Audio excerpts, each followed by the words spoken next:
Hello, Mordarim here. Today I want to talk with you about the Druid and help you decide if that class is something for you. I played a lot during the past betas, tested its capabilities in basically every available dungeon, leveled multiple ones to test out skills, and thought of some pretty convincing arguments to be made for but also against the class. I will start with the early game and progression, but before that make sure to leave a like and comment to support this channel. It really helps out if you do. Now the actual leveling for the Druid highly depends on the toolkit you're going to use, with nothing standing out to me as extra bad. However, some things were massively better than others, like companion abilities after the buff. It's also a relatively slow class to begin with no spammable movement skill or good buffs to your movement speed.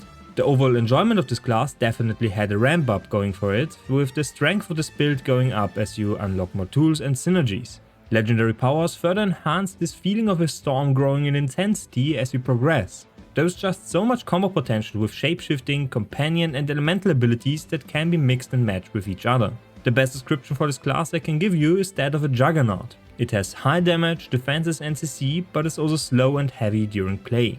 I rate the leveling of this class with an A. Next, let's talk about the endgame. The Druid has the potential to be the best class in that regard due to its high defensive capabilities, very strong AoE and single target damage, and crowd control to stagger bosses, which prevents them from acting. There are also a ton of legendary powers, Paragon board synergies and spirit boons that will enable a lot of builds to shine. This class has the potential to be the one with the most viable endgame builds. I rate the endgame potential of this class with an S. As for the Paragon board specifically, I took the liberty to create an Excel sheet here to look at the scaling, pathing and accessibility of specific nodes. I will be sharing this one with my next video going into detail on how to make your own build.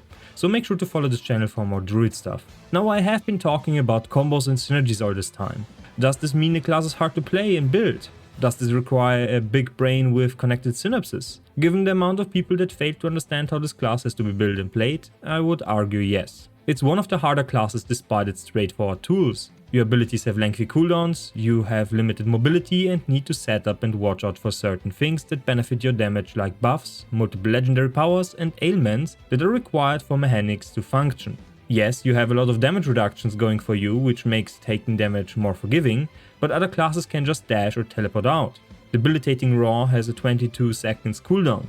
Trample is not instant and has a 40-second one. Compared to this, the Sorcerer's teleport sits at nearly 8 seconds, is instant, gives you damage reduction, unstoppable and has a potential speed buff with later legendary powers. So I rate the ease to build and play this one with a B. Since we are already talking about movement speed and speed overall, this class has really bad mobility.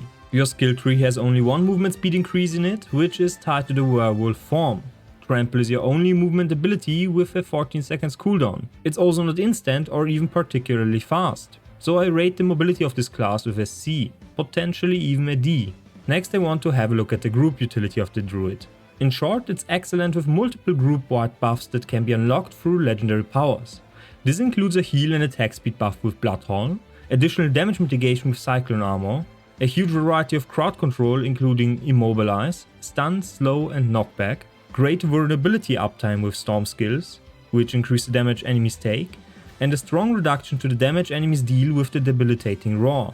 There's just a lot of stuff this class can bring to a group to make things easier. So I rate the utility of this class with an easy S tier. All the previously mentioned things make this class a very strong contender for a hardcore playthrough. You have easy access to a lot of damage mitigating mechanics, barriers, CC, fortify and heals, which can come handy in a lot of situations. The only thing that worries me here is the limited mobility of this class.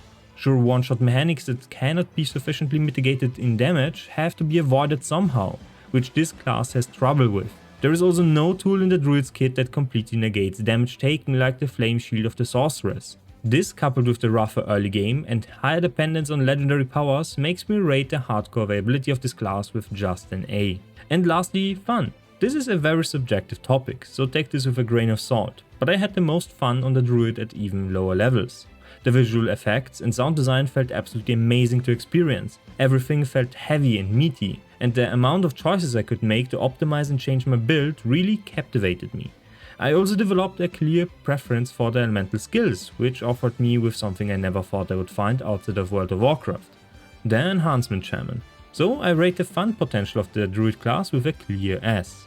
So this concludes my thoughts on the Druid class, and I hope I helped you decide if it's truly the right choice for you. If you happen to enjoy this video, make sure to leave a like, comment and sub.